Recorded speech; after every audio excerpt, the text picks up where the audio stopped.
You know, for pretty much all of human history, everything we've ever studied in our solar system, well, it was born right here with us. But then, in 2017, a messenger arrived. It came from that huge, dark void between the stars, and you know what? It brought one heck of a cosmic mystery along with it. And that brings us to the central question, the one that has totally divided astronomers and kicked off one of the most exciting debates of our time. Was our first interstellar visitor a piece of alien technology? I mean, was this thing just a weird rock, or was it something more?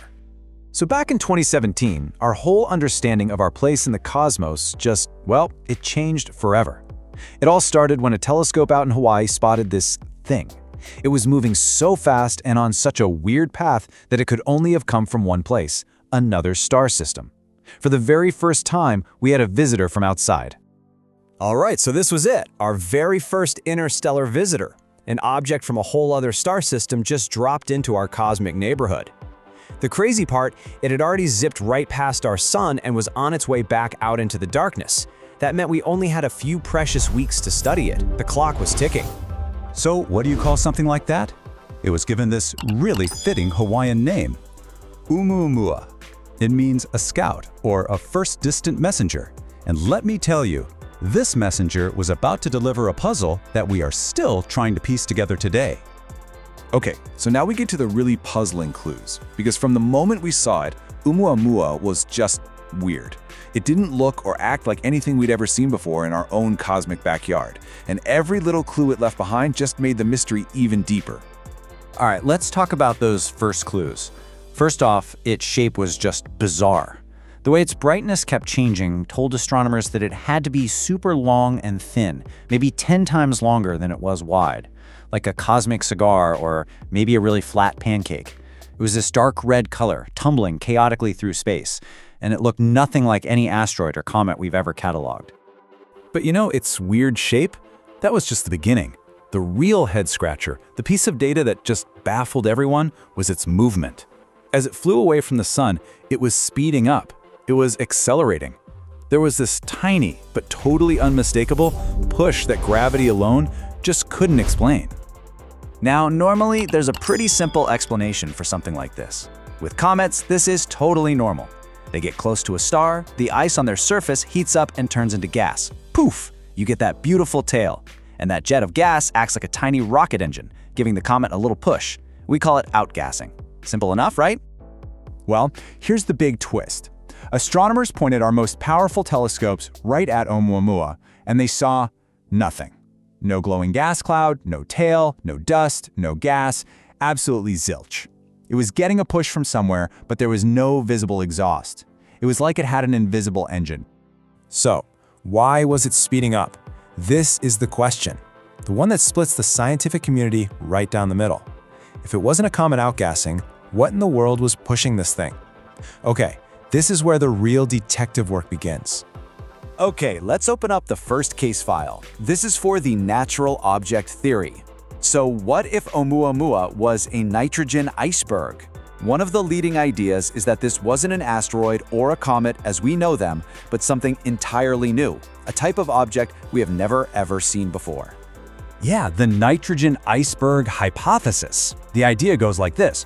What if it was a chunk of pure frozen nitrogen, maybe broken off of a distant planet similar to Pluto? As it got close to our sun, that nitrogen would heat up and turn into gas, giving it the push we saw. And here's the really clever part. Nitrogen gas is totally transparent, so that would explain why we didn't see a tail. It's a pretty neat theory, but it's got one big downside. It relies on a type of object that we've never actually seen. All right, let's open the second case file, alien technology. This is the more radical theory, the one that really got people talking. It's championed by Harvard astrophysicist Avi Loeb, and it's called the solar sail hypothesis. He asked a simple question. What if the push wasn't coming from gas shooting out of the object, but from something pushing on it from the outside? So how would that work? Well, it's called a solar sail. It's a really cool concept, actually. See, sunlight is made of tiny particles called photons. And even though they're massless, they have momentum. So when a photon hits a really big, really thin surface, it gives it a teeny tiny push. It's called radiation pressure. If your sail is big enough, all those tiny pushes add up and can actually accelerate a spacecraft without using any fuel. And this is where Loeb connects the dots. He proposed that Oumuamua wasn't a rock at all. He thinks its weirdly flat shape and that mysterious acceleration could be perfectly explained if it was a piece of technology, a solar sail, pushed by the light from our sun, a piece of tech just tumbling silently through our solar system. So let's just put it all side by side, shall we? You've got this one big anomaly. It's accelerating without a visible tail. The natural theory says it's a nitrogen iceberg, creating an invisible gas tail. The artificial theory, it says it's a thin solar sail being pushed by the pressure of sunlight. Both require us to imagine something we've never seen before. So, what's the answer? Well, that's the unsolved mystery. We may never know for sure. Why? Because Oumuamua has vanished back into the void. It's already traveled way beyond the reach of our most powerful telescopes, disappearing back into that interstellar darkness it came from. All it left us with is this incredible puzzle. Now look, science demands that we be really careful here. There's a principle. You have to exhaust all the natural explanations before you seriously consider artificial ones. Extraordinary claims require extraordinary evidence. That's just good, responsible science. But here's the thing, and this quote really hits the nail on the head. The fact is, none of the natural explanations for Oumuamua are straightforward.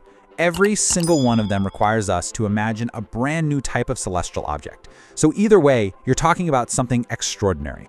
And that really leaves us with the final big question, doesn't it? Which one requires a greater leap of faith? An object we've never seen, like some new kind of cosmic iceberg, or a civilization we've never met?